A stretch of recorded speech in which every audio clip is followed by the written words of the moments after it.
But even good tequila, ice, splash of soda is just such a nice drink. That's what if I'm drinking like really good tequila, it'll be that ice and just a splash of lime, depending on what it is. Yeah, right.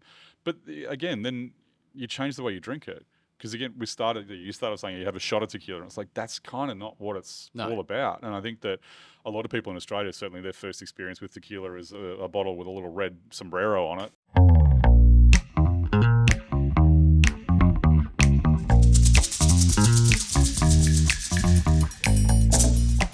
Morning, TK. Hello, Pete. How are you? I'm very well. How are you? Fantastic.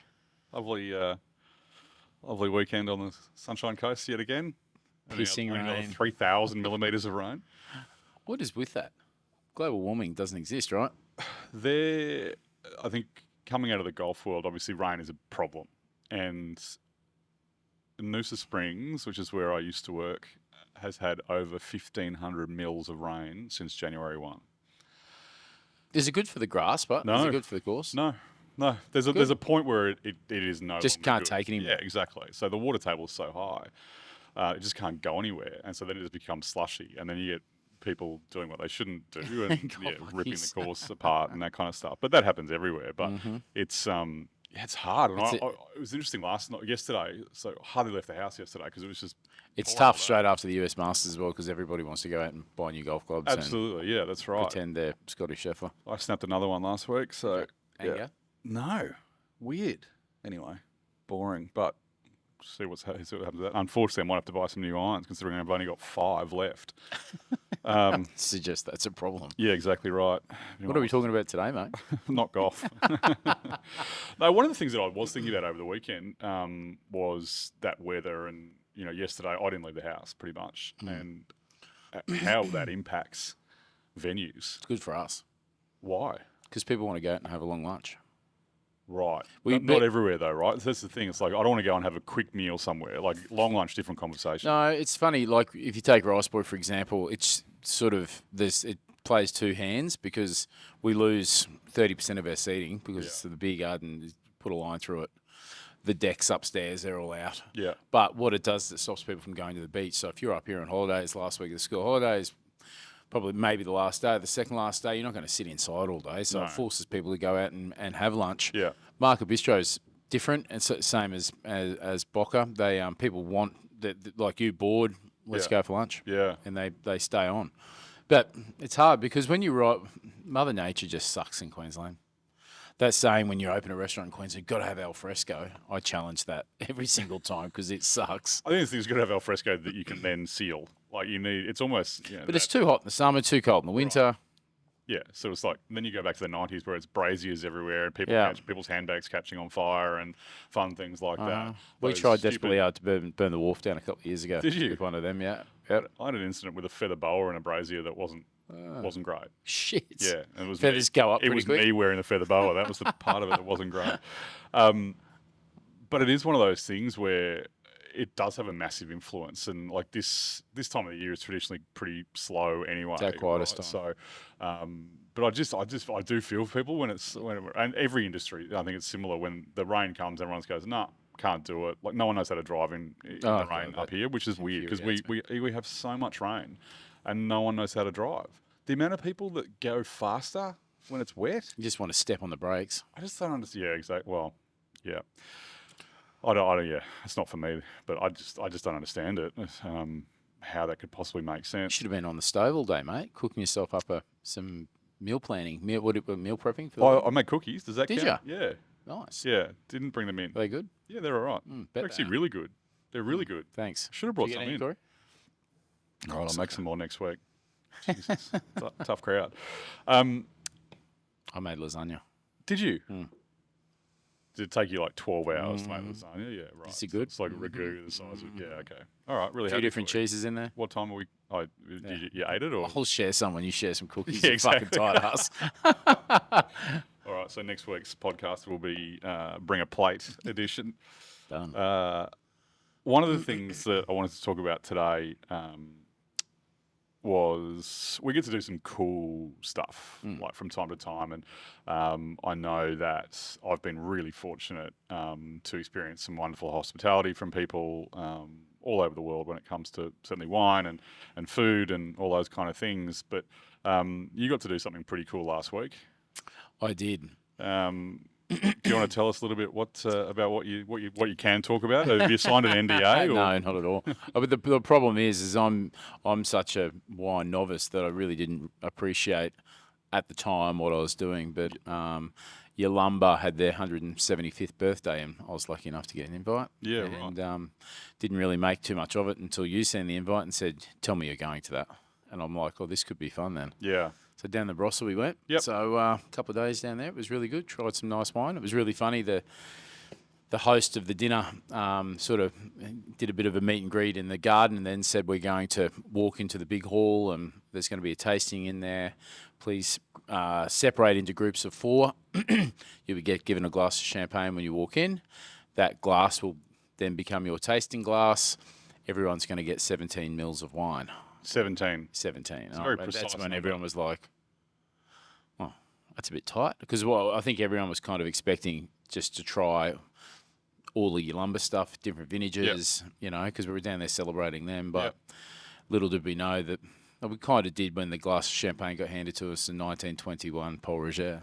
We thought, And then you can see the wine nerds starting to look at the tables, and then everyone's phones started coming out. So we got to try some pretty cool stuff. My understanding of it was that the owner of the vineyard went out to his friends and said, "We've got this birthday. We're going to have a whole bunch of people. We've got 100 people coming to the vineyard. We'd like to, give back and show off some of the world's best wine." And they all got gifted. So all of that wine, you were flicking through the photos, calling me names. All that wine was gifted to the vineyard for us to try. And there was some, you know them better than me. Pretty ridiculous wines there. Crazy. Is there anything like in that experience? Somewhere I like this thought comes to mind of in Ted Lasso. There's a scene where they go to Holland, and what's the character's name? Footballer's Life character, the South American guy. Yep. And someone said, "Oh, we're going to go and have a look at a field of tulips." He's like, "No, it'd be too much. I just need one tulip. The whole field would be overwhelming." And it's like, it's almost in those situations where those kind of wines side by side, it becomes almost overwhelming. And again, I've been fortunate enough to sort of be at tasting similar to that, where you're sitting there going, "These are the great wines of the world and Australia." And I'm sitting here and I just get to taste these. It's like, this is dumb. I know, and it felt to me, and I know this might be truly offensive, but it felt to me like a little bit of a Contiki tour, where you know how you can go to Contiki tours in the UK and you can do sort of 7 countries in 4 days. Yeah. Where you step foot in one country and you can say, "I've done that." I went so there, I've drunk a 99 Latache, and I've drunk this Burgundy, and I've drunk a Yacam. Yeah.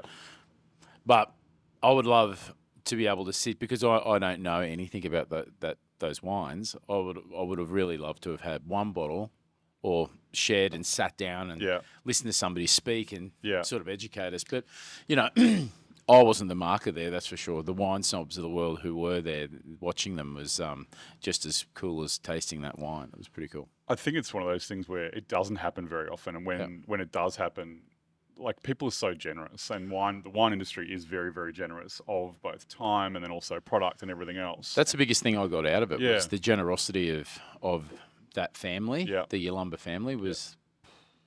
I could show me who else does that. It was unbelievable, and the respect that family had in that room, because it's a pretty cool story. Absolutely, and it was epic. It's one of those things where it's 175 years. It's a significant amount of time in any language country, but specifically here.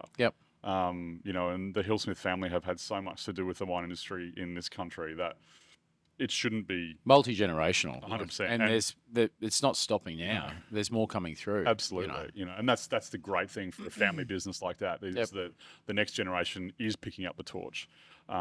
Which can be a killer for some businesses and some industries where, I think farming is one of those ones where it's really tough these days to sort of convince kids to get into farming. And if you come from a farming family, it's, the parents probably generally want you to stay in that industry, but it's tough. And that's what grape growing winemaking is.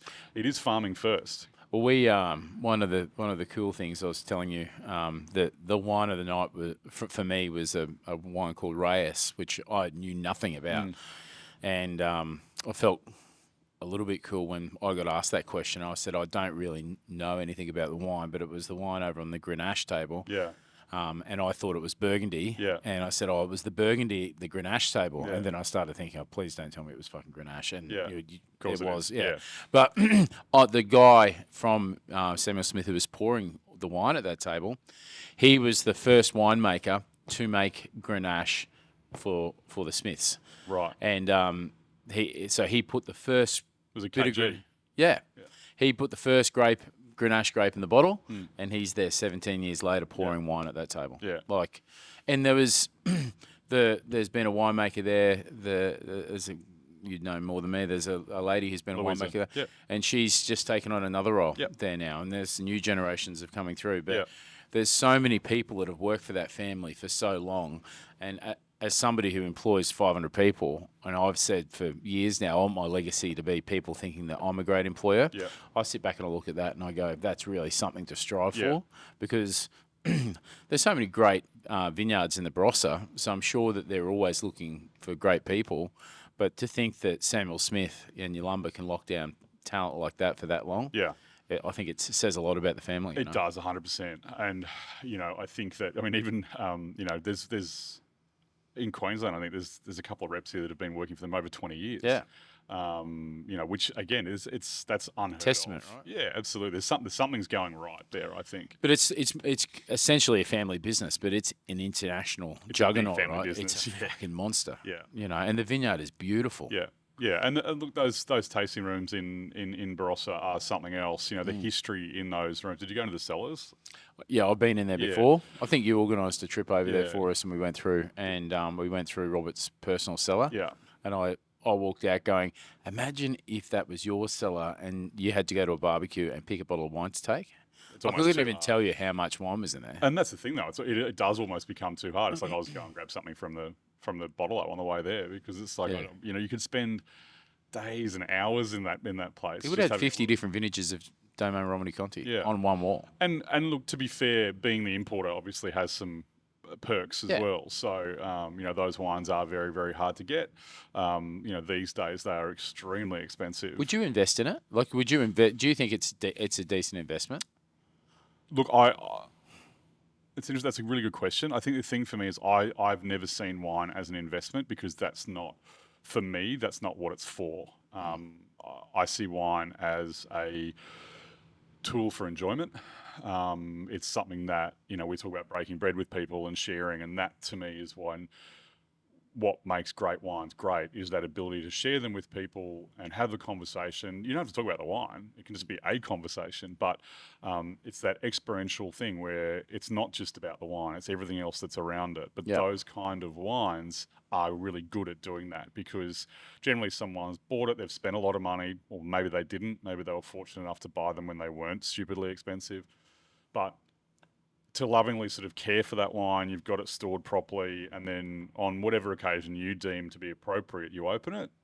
That's what wine is about for me. Yep. And so can you invest in it and can it make money? 100%, definitely. But it's a slow burn. Yeah. It's not like you're getting a 10% return of your investment each year. No, not at all. And you're not getting anything until you sell it. So you could, and then and it do is you want to sell perishable. it? Yeah, 100% is perishable. God, I remember the floods in 2011 in Brisbane.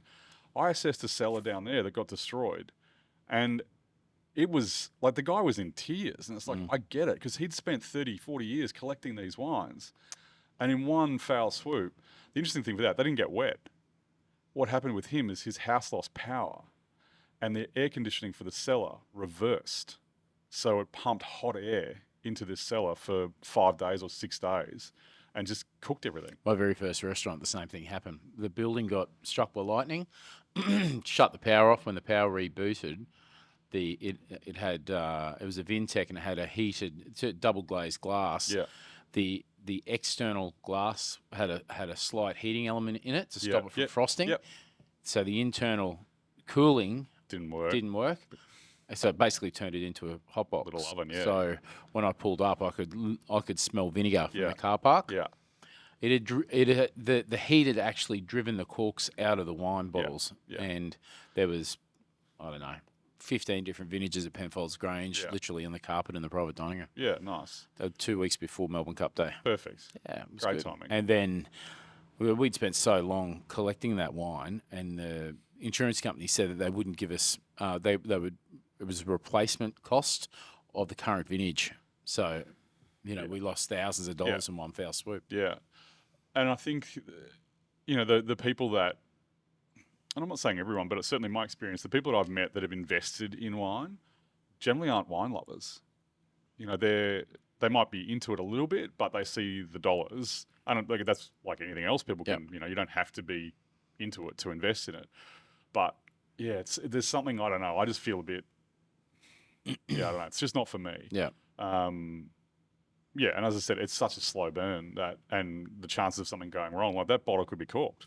And it's so much fun, I think, for me, that when you're going, so if you rang me up and said come over for dinner, to walk into a decent bottle shop and be able to pick something on the day that you want to drink on the day, that's fun. Yeah, absolutely. Whether it's a bottle of champagne or a bottle of red, and I'd be saying to you, what are you cooking? Yeah. If I was coming to your place, I'd say, well, what should I bring? And you'd probably say a Pinot or whatever. Absolutely. And then you can go there on the day and pick it, where you don't have to, buy 6 and... Yeah. And I think that a lot of wineries now, they do have cellar programs where they're doing re-releases, 10 years on, 20 years on, whatever it may be. So the wines, you get to see them at a different age, because we don't have the patience most people don't have the patience to keep wine. Or the cash flow. Or the storage facilities. No. Like most people don't have Intex or Transderms or whatever kind of fridge you want to sort of keep your wine, which you should be keeping good wine over a long period of time in a stable environment, with low light and a constant temperature. That's the big thing. It's about the constant temperature. So it doesn't need to be. It doesn't need to be 5 degrees or 18 or whatever. It's just constant. And the lower it is, will reduce the aging time as well. Sorry, I'll rephrase that. The lower the temperature is, it will extend the aging time. So if you're keeping everything at 13 degrees, it's like it'll give it an extra year over a period of time, whatever it may be. But I also think there's the practical side of it as well. Like, if I've got one wine fridge at home, and I don't want to be running it at a temperature I can't drink the reds because they're too cold or the whites are too hot. So I kind of sit in the middle and go, I can dump that in ice for 5 minutes and it's going to be ready to go. And the reds, you just bring them out and they'll warm up in 2 seconds anyway. So I also think, there's the conversation about architecture, particularly in Queensland. Houses aren't built with cellars or anything like that. They're just not. These days, new houses, do they have cellars put in? Some do, yeah, absolutely. But you're generally going to be looking at an expensive electricity bill from running air conditioning 24/7, or if you've got one of the built-in fridges, then that's just going to keep rolling. So, unlike particularly Sydney and Melbourne, where they've got houses that were designed with cellars, because they do get those temperatures where you need that. We just don't have it, so it makes it really hard for people to start. But people would always, I'd get this question. People say, "What do we do just to get started?" Like if you're young and you want to start collecting wine, go to the markets, the fruit market, go to your wherever and grab some broccoli boxes, styrofoam boxes. Put a towel in it, put some wine in it, wrap it up, put it in the darkest place in the bottom of your cupboard, and just let it sit there. That's kind of the same thing, because it's going to keep everything at a relatively stable temperature. And that's the thing that's going to crush it. But I don't know. I suppose I've never really met anyone who I knew was into collecting wine that's told me about it. Most people that collect wine because of the wine. Certainly the ones that I've come across. But I mean, there've been huge companies have tried it. There was obviously the issues a few years ago when there was someone who was counterfeiting wine and putting that on the market. So wasn't there a Netflix series? Yeah, it's about him. Yeah, it's phenomenal what this guy was doing. But I think he's now out of prison and he's back doing something to do with wine. I think I might have read the other day. But either way, that had a real impact on people, because people were buying these wines for investment, and then they worked out that they were $5 bottles. Just happened to have a very good counterfeit label on them and everything else. So it looked like it was a $10,000 bottle. Because some of these European wines, they really monitor the second-hand market, 100%. right? Yeah, 100%. Was it because of that? That's part of it. Yeah, absolutely. A lot of it also is making sure that it's not being like people don't control the market. There's not one person who buys everything. No one wants that. Because a lot of these wineries, they do want their wines to be enjoyed. They do. They don't want them just sitting in a bank vault And somewhere. what's in the wine game? What would be the king of the crop? What would be the most difficult to get your hands on, or the wine that is most anticipated when it's released? DRC. Yeah. Every day. I mean, Domaine de la Romani Conti. In terms of, really they. And how long have they had that prestige for? Forever? Yeah. Yeah. Pretty much. And it's because obviously the quality of the wine's fantastic, but they don't make very much. They can't. Yeah. I mean, you've got So how very, big's the very small patch? vineyards. They're tiny, depending on which vineyard you're looking at. They're 0.1 of a hectare kind of thing. Yeah, So they're right. tiny, tiny production levels. So, what that means is that you just can't produce a lot of wine, and then you got to try and spread that out over the world. All right. Well, which market gets it? Who gets what? You've got people that have been buying those wines for 20 and 30 years that are probably starting to not buy them as much because, there's that whole conversation when you meet, old blokes, you're like, would you want to try this wine? It's like, no, I don't even buy green bananas because they're nervous they're not going to get to taste that wine at its peak. So that's had an impact on that market because those people have stopped buying. But the prices are also going up every single year, particularly with Burgundy. Like it's insane now. The numbers are it's scary to think that people won't get to taste these wines because they just can't afford to. I mean, I was so fortunate when I was sort of cutting my teeth that we had customers that would open these wines because they were buying them in the 70s and 80s and when they were ridiculous still for that time, but they weren't what they are now. Yeah. In terms of like comparatively speaking. So I was so fortunate I get to taste these wines now. And I remember going when I did the Len Evans tutorial, there was people in that room who had never tried DRC. And I was like, how can you, you've been doing this for 25 years, 30 years, how can you have not? And they're like, where would I? And it's like, songs are fortunate that we get to taste wine. We get brought to places to taste wine. People come to us to show us wine. Whereas winemakers and viticulturalists and even journos, there's only so much that they can get to do. So Yep. I feel very fortunate in that regard that I've got to taste some of the great wines of the world. And like you said earlier, the difference for me is I will always say taste as opposed to drink. Yeah. Because generally it is that not 17 mil, but it's not far off that. So Yep. it's like I'm tasting that wine. People go, "Have you drunk that wine?" It's like, yeah, I've tasted it. And it's just a little thing in my mind for me because it's like I didn't sit down at a table with you and share a bottle. If I did, then we drank the wine. If it was just us sitting down and it was a tasting of 10 wines and that was one of them, then I tasted it.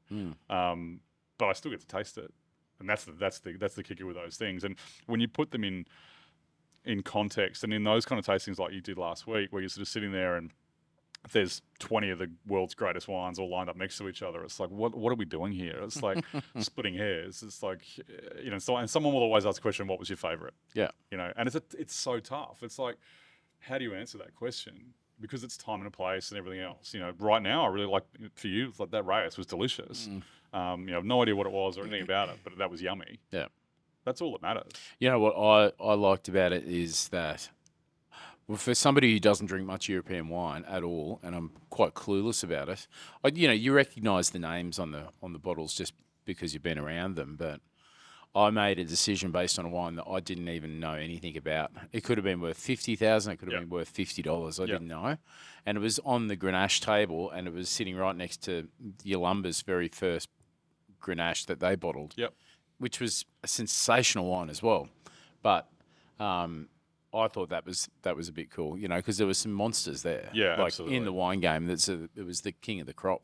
And it's interesting that sometimes, people what's the most, like DRC is probably the one with the most prestige, but there's other wines out there where there's so little of it. Yeah. That it becomes that rarity. It becomes a commodity because of that rarity.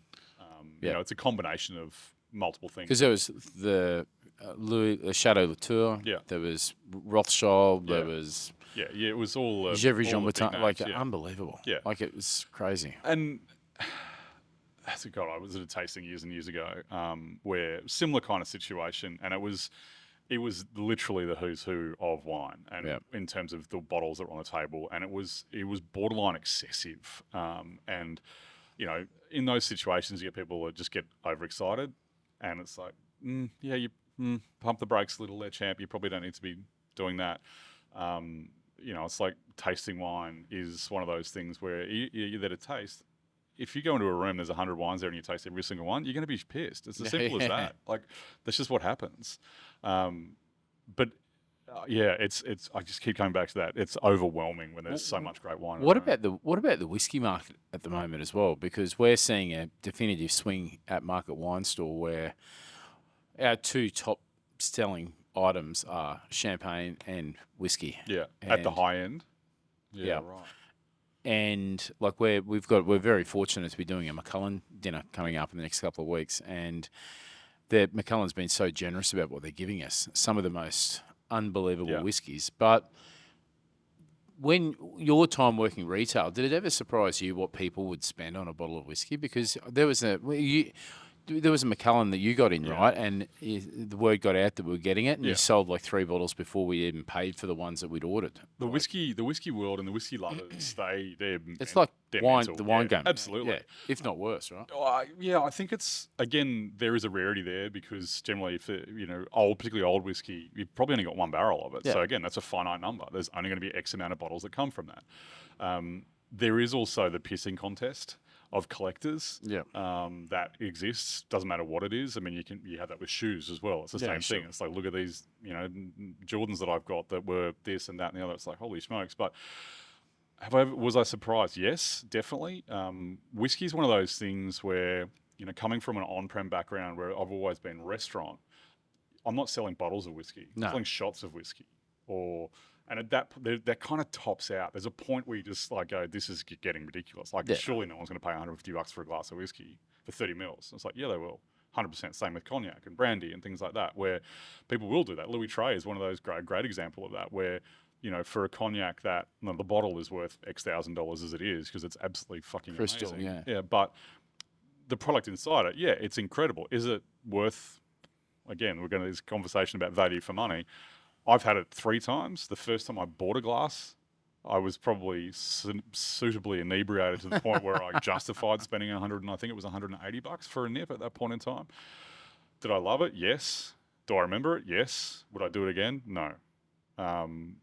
But yeah, so my background, like coming from restaurants to retail, and then all of a sudden you got to sell a whole bottle of something. It's a different number. Yeah. Significantly different number with a lot less margin as well. But those things, when you get access, like you said, we got access to one thing, and it's a couple of conversations. I mean, the reps are great in the spirit world, particularly the whiskey world, because they know everyone. They know the collectors. The collectors know them because they want access. So, but they can't sell directly to them because it's like this underground cult, but the whiskey, the whiskey dudes. Yeah.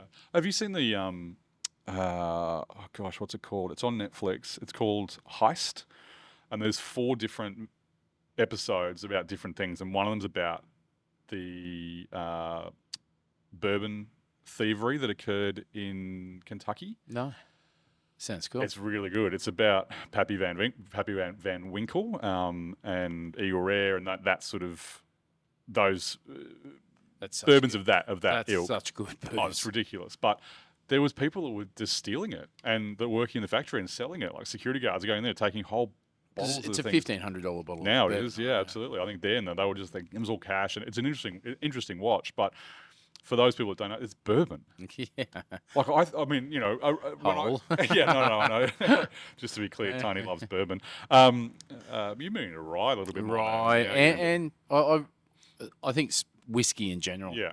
Because I really like Irish whiskey. Yeah. I just hate anything pieces. Is the Irish whiskey something that's been forced onto you, like in terms of you just need to have it? Just because when I was an avid bourbon drinker, then I got sick of some of this really sweet bourbons. So I wanted to, thanks to you, start trying rye. Really fell in love with rye, and then from rye, I thought, well, let's have a look at Irish whiskey. Yeah. And I fall like the yellow spot and the red breast, and it's delicious. I think it's really savoury. Yeah, which I love. It's a completely different style, and that's. I think there is a trend internationally at the moment about people discovering whiskey from other places. Yep. So there's obviously we know Scotland, we know the US has bourbon, Scotland, Scotch, everything else, but everyone is now making whiskey. Like there's a lot of whiskey being made in this country now. Some fantastic whiskies being made in this country. There's some great ryes. And I think that that's the thing that people are looking outside. Yep. You know, the Irish thing is not, I wouldn't say it's huge necessarily here, but again, those people that are converts, Yep. they're not half into it. You know, No. it's like, no, this is my thing. You know, same with rye. I think rye is a similar sort of thing. Yep. Bourbon and Scotch probably slightly different, but Scotch is the one where you've got those people, and Macallan as a brand, they're very good at brand. Yeah. And they create 15,000 new whiskies every year. Not quite, but it's not far off that. So these collectors just want the new thing. They want everything in that brand. And what about this massive push and sway towards mezcal and tequila? Yeah. Like that is a noisy market at the moment. I think, and quite delicious. I've always been on the arse end of a bad night out. Let's have a shot of tequila. yeah. But I got given a really good mezcal on ice a few months ago, and it was fucking delicious. It's a different conversation. I mean, I think that tequila as a category in the US is just growth year on year on year on year. It's quite phenomenal. Here, yes, not as much, but obviously being so close to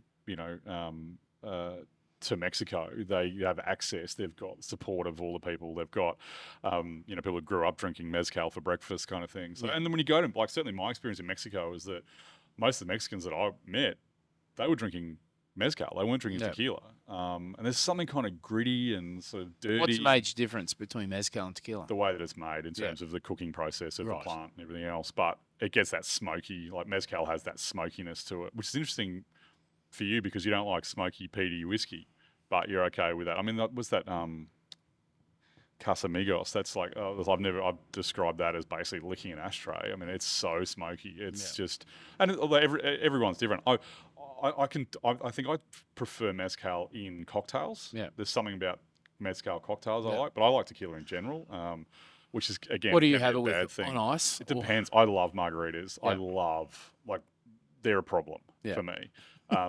Tommy's margarita is that's me every day of the week. Just good tequila, a little bit of agave. But even good tequila, ice, splash of soda is just such a nice drink. That's what if I'm drinking like really good tequila, it'll be that ice and just a splash of lime, depending on what it is. Yeah, right.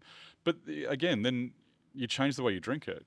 Because again, you started saying you have a shot of tequila, and it's like that's kind of not what it's all about. And I think that a lot of people in Australia, certainly their first experience with tequila is a bottle with a little red sombrero on it. That you might have stolen from your parents' cupboard, or you paid $14 for back in the day. And you have that shot, and you're like, "This hurts. I'm going to spew," and you generally do. And then the next day, you're like, "I'm never drinking tequila again." And that's kind of people's experience with tequila. And then you get to the point where you start drinking in cocktails, like, well, that's kind of delicious. There's something in there, and there's something about a Tommy's margarita, but it's really good. It's the best. It is the best drink. But yeah, I think there's the evolution of people that drink tequila. So you do shots, then you drink it in cocktails, then you drink it with something else, and then you might end up drinking it neat. Or just with some ice. God, I remember my cousin used to drink tequila and Coke. I just remember the flashback of that. Putrid.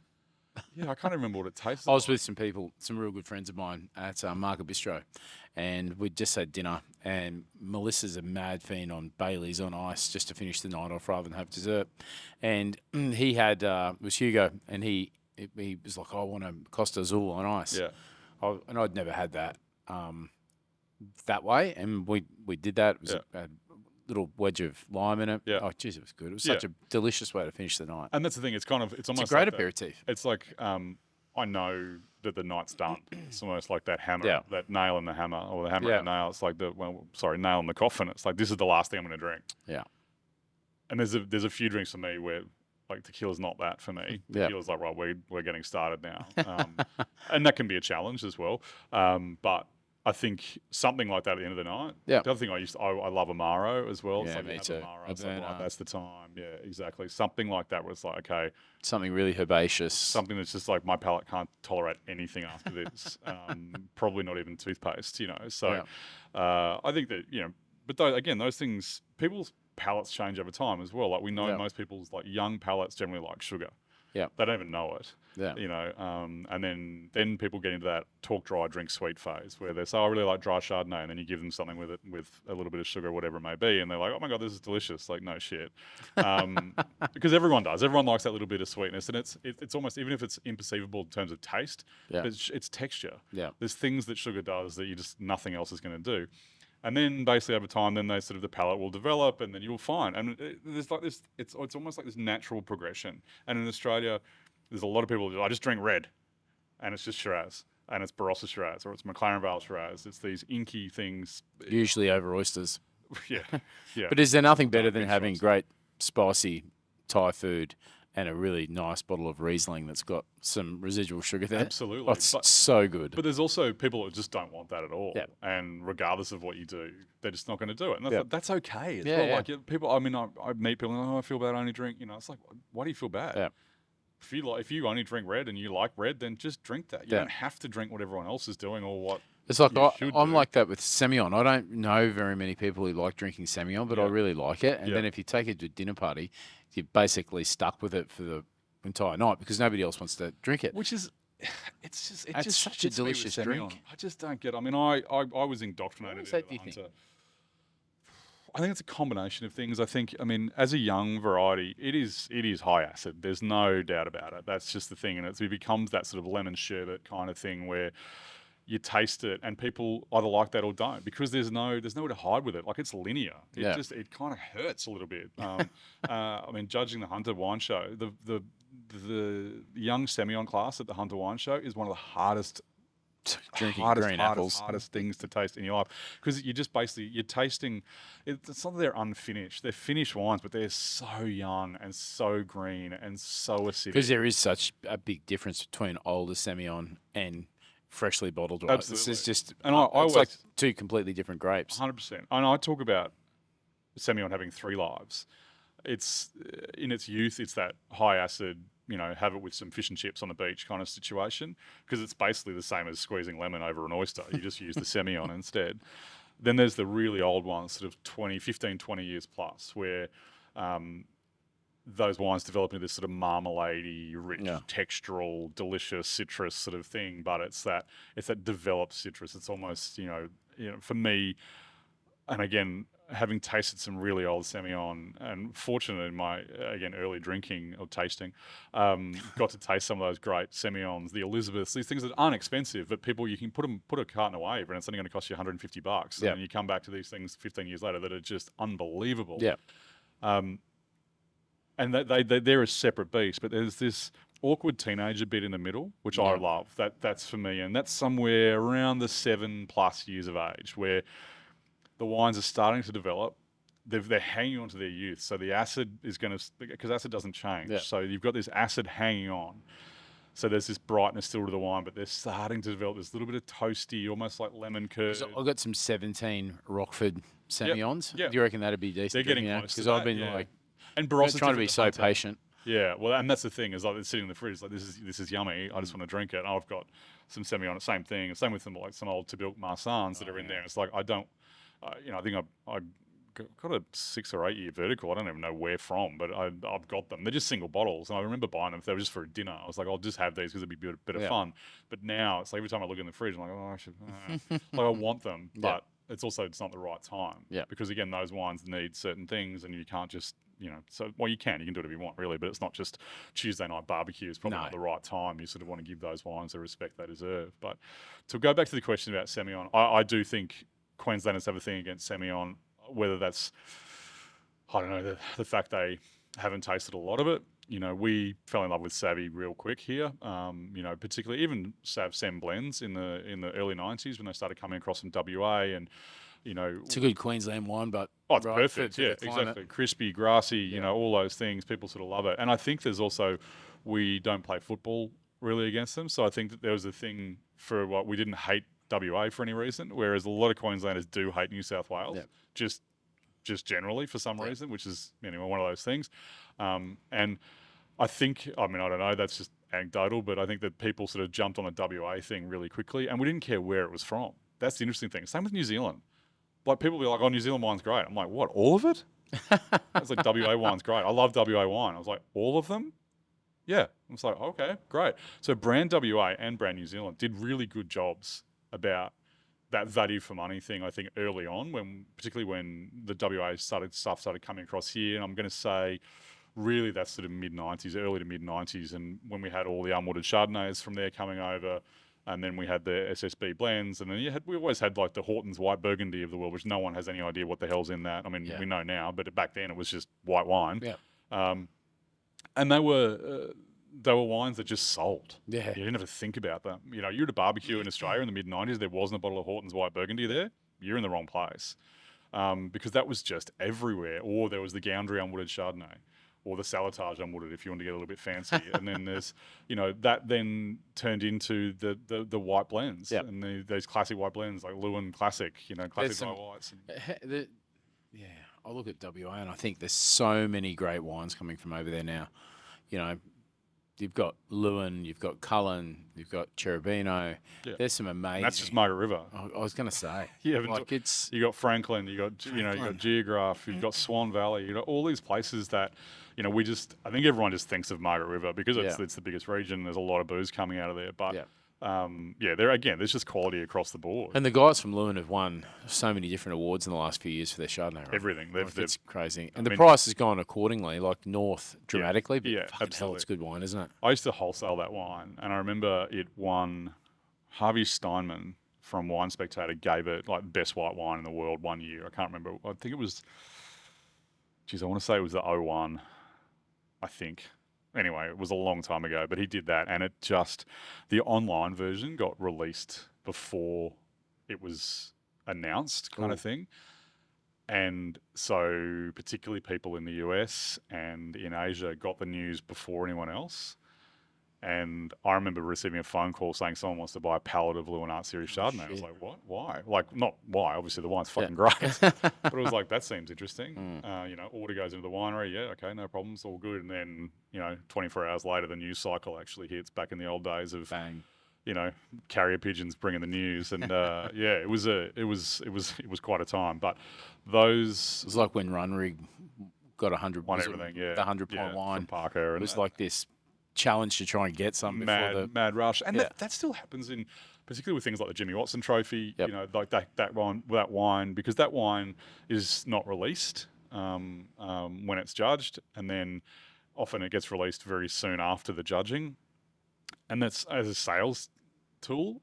It's unbelievable for people, right. But particularly and I love it when it goes to like a little dark horse that no one's kind of expecting, because for a lot of time it went for a very similar style of wine, and then people's the judging palates changed, and so different things started to get up, and then a Pinot wins, and everyone shits themselves, and it's one of those things where particularly those, and that's the Royal Melbourne Wine Show.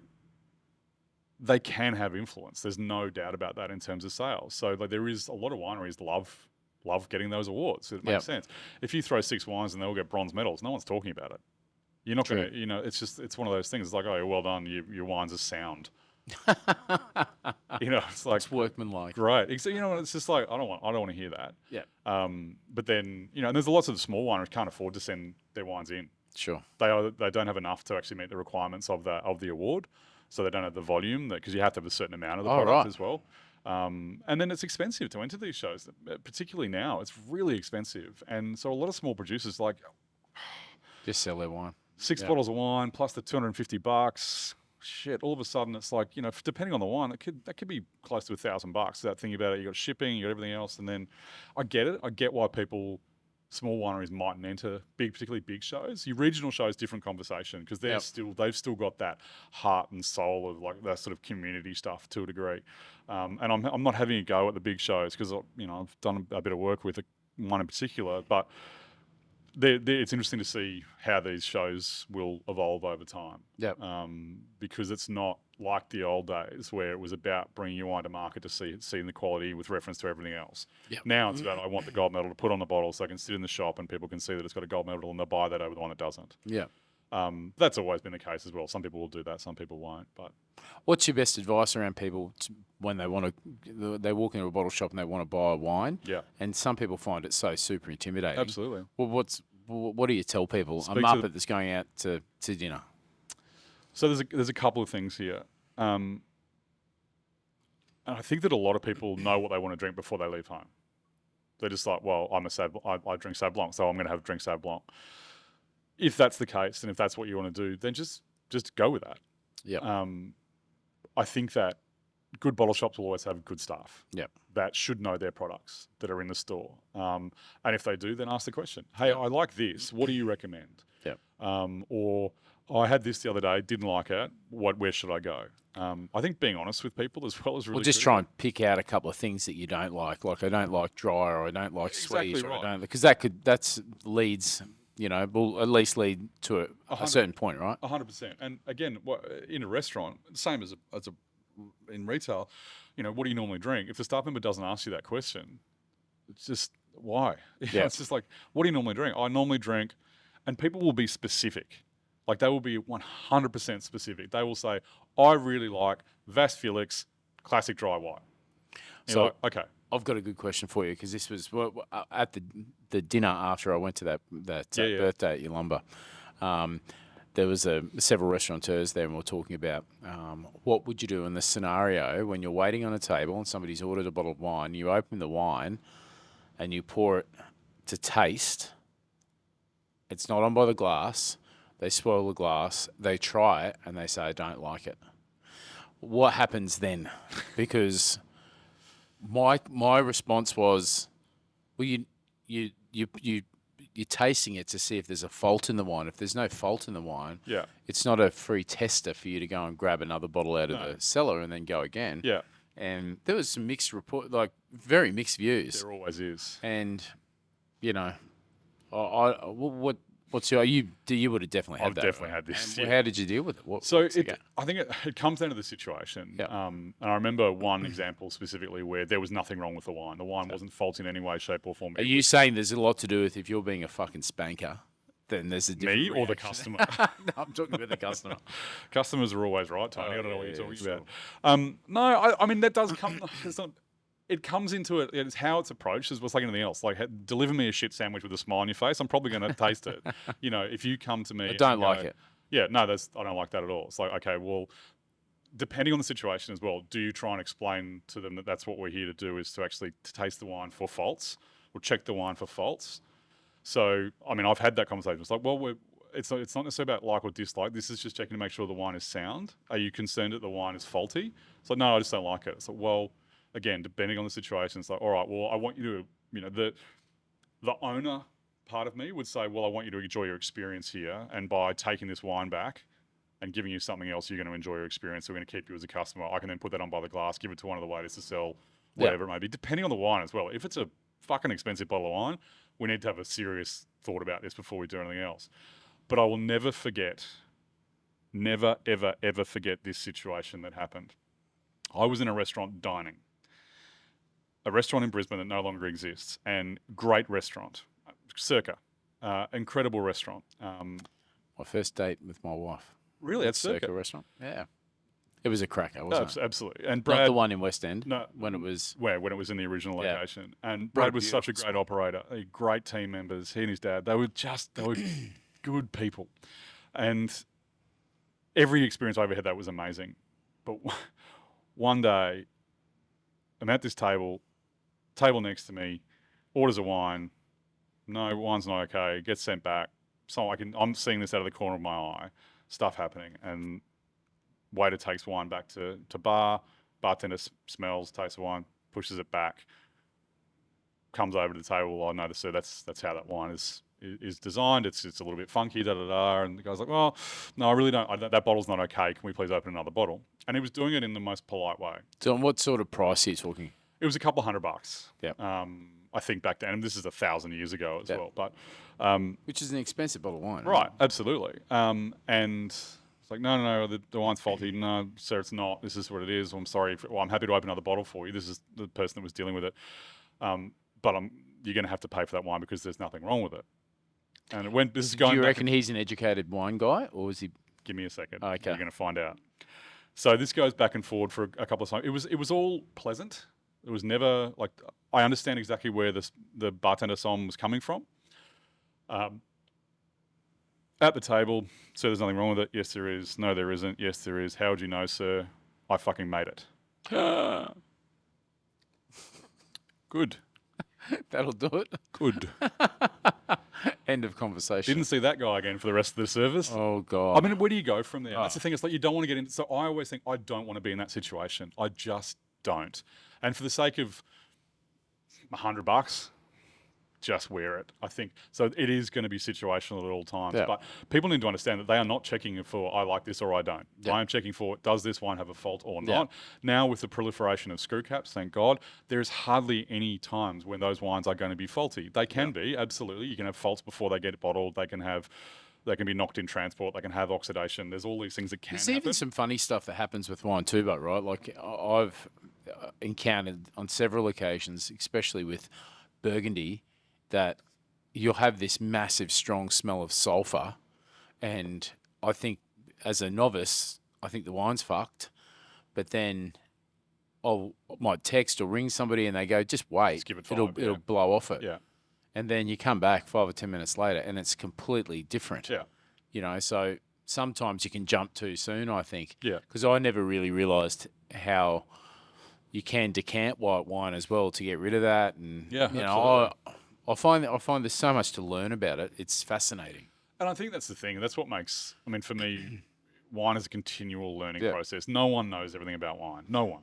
Because you bought that old bottle in last time we had dinner together at market, and I think it was a Tabilk or something like that. But it was a really old. Oh, it might have been wine. one of the old, yeah. one of My the natural old reaction is Master get ones. it in a decanter as soon as possible. Yeah. But you were like, no, because I think you were worried that it was going to fall over. I can't remember what wine that was. But we literally decanted it and then drank it. Might have been and an it old was 1860 vines. Yeah, was maybe. unbelievable. And that's the thing. I mean, it's because everyone's like, oh, you should decant everything. No, you shouldn't. That's just not true. I mean, Yeah. again, this is my personal opinion, but you can damage old wines. So if old wines have been sitting there forever and they become gentle, they become, you know, I always think of them like you got to treat it like a baby. You know, it's just like just kid gloves on these things because you can, if there's fruit left and if you decant it and the oxygen hits that wine, it could blow off in 5 minutes, 10 minutes, and half an hour, whatever. People are like, oh, we're going to open it 3 days before we have it. Okay, is it 2027 Barolo? If not, then don't do that. But I think that, you know, again, there's a time and a place, and this is why wine can become so confusing and annoying for people because it's like, well, when do I do it? And it's like, well, depends on the wine. Well, this is the wine. Okay, well, is it this wine or is it this one?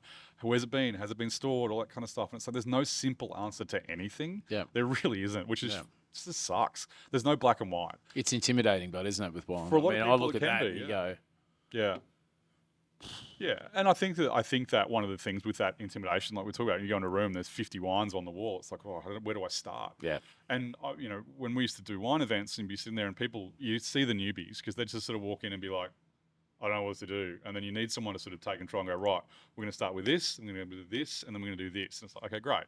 Because otherwise, if you've got 500 wines in a room, how do you even start to navigate? I've had so many people when we open Market Bistro with that. I suppose it's kind of new to Queensland where we've got the wine store at the back of the restaurant. You can go into the bottle shop, buy a bottle of wine, and then you can drink it in the restaurant. Yeah. I think it's opened up the avenue for people to try some nicer wine while they're eating, that you don't have to pay those restaurant prices for. And I think I've had so many people that text me going, I want to come out for dinner tonight. I want a nice bottle of wine, and I have no idea. Yeah. Can you help me? And I'm like, mate, just go straight into the bottle shop, whoever's working in there. Tell them your budget. Yeah. Tell them what you're eating. Yeah. And what you like. Yeah. So if you like red and your budget is $50, just go in there and say I'm drinking. I want a nice bottle of red. Yeah. My budget's $50, and I'm having the blah blah blah. And let them guide you. Don't feel embarrassed or intimidated about it because you never know. You might get hooked on a new favorite. And that's the team's job. Yeah. That's, you know, is to find you that. Yeah. And the budget one is one of those things where that can be so helpful. Yeah. Because as someone, you know, you're trying to sell someone something, and of course you want to take as much money as don't you can off people. you don't want to offend you don't them. want to offend someone. No, so it's that's like, asking that question, what is your budget, is not bad. No. But it's also, you know, at a table when you say, oh, you know, what do you normally drink to someone, and they're going to be, again, they'll say, oh, I really like the Cloudy Bay Sauv Blanc. Okay, so I've got variety, region, and price. Yep. So then it's like, I've got all those things from that one wine. Okay. Do you want to stay with something like that, or do you want to try something different? Yep. No, different. Okay, cool. I'm going to keep you in a similar realm though, because I'm not going to take you too far off piste when you've told me that specifically. And so though the more information you give someone, the better they can do their job. It's like anything else. You're in the doctor and it's like, what's wrong? Oh, I'm a bit sore. Where? Yeah. You know, I know. Well, give me some help. I was at the Stokehouse in Melbourne a couple of months ago, last month, and one of the courses we wanted a bottle of Riesling with us. For the course was for those four of us at the table. And the som there was like, well, if you want Riesling, do you have a favourite? Like, what do you think is something with a little bit of residual sugar? It was a spicy course that was coming out. And he downsold us, and we got a bottle of German Riesling, which none of us had ever heard of before. It was such a better wine, and I think it was about $18 or $15 cheaper than the wine that we wanted to. And I remember thinking, how refreshing is that? Because he recognised that we all really loved wine. We didn't have the same level of knowledge as what he did. And it was then became a game. Yeah. And we had such a great time with him. Absolutely. And that's a som doing their job. Yeah. Because I guarantee, taking you down $15, the next bottle you went up by 50. It's just that element of trust you have with them. Absolutely. And they're not just gouging at you, And that can take time. Yep. Often it comes in the higher end restaurants quicker. Because people might assume that people are trained better or know more, which is not necessarily the case. You can have people working in cafes and know exactly what the hell they're talking about. But it is certainly more prevalent when in those kind of restaurants where there's a training program, there's a wine program, there's all those kind of things where they're going to be able to give you a pretty good hand. I love downselling. Yeah, I love that. And there's so many benefits of it. And it's one of those things where there's always value for money on a wine list. There's always value for money in a retail space. It's just trying to work out for that customer what it is that's going to, ding their bell. Yep. And for you, obviously that day, that was the Riesling. And that person knowing that wine list and knowing that product could go, this is the wine. Yes, it's a little bit cheaper. I'm not going to care because he knows or she knows that they're going to get that back. Yeah. They're going to get it back probably threefold, fourfold by the end of the day because you're either going to buy a second bottle or you're going to go, we just saved money there. So let's go higher here. Or make another booking because you know that you're not going to get stitched up. Exactly. I think there's so much merit to that. And I think that there's, there's some historically, I think we've all probably been to restaurants where you come out of there going, I feel dirty because I remember, it was a restaurant in Brisbane many, many years ago. Again, I'm not going to name this one, but it was notorious for really high wine prices. And I remember a review of it from a national reviewer, and he said all night, and it started off with the review, all night there was a weird smell. And I couldn't work out what the smell was. And then the review finished with, I worked out what the smell was. It was my credit card on fire as it was going through the machine. Oh, shit. And it was like, wow. Ouch. That's paraphrasing, but either way, it's like, we'll do it. That's not what you want a review to read. No. And I think that idea of gout, and we know what happens, you go somewhere and you come out, you're like, no, I got sold. Yeah. And you can be sold to and come away. Like, I love being sold to, love it. As long as they're not taking the piss. Yeah. There's a fine line, I think, and for most people, it's the same thing. It's like people, if it's done in the right way and there's banter and everything else, then great. But if you walk out of there going, I didn't need 6 of those things, or we've now got 3 dishes on the table we didn't even eat because someone's just put 3 extra things down that we really, that's when you go like, come on, seriously. But, being offered that cheeky little wedge between courses of a little glass of something or, something at the end when it's like, oh, do you want a little Amaro to go with your coffee? It's like, oh, hello. Yeah, great idea. There's a way that it can be done. It doesn't make you feel dirty. Yeah. And I think good salespeople don't even, you don't even feel like you're being sold to. No, that's right. Regardless of what it is. So, I totally agree. Good chat, TK. End of the road, Pete. End of the booze for today. No giant donuts for the take home, unfortunately. I'm looking forward to next week. How was that? The rest of that one last week? You'd like it? Mm-hmm. Gave it to Rice Boy. That was so happy. Sure you did. All I could taste was fresh cream all morning. It was good. It was a good flavour.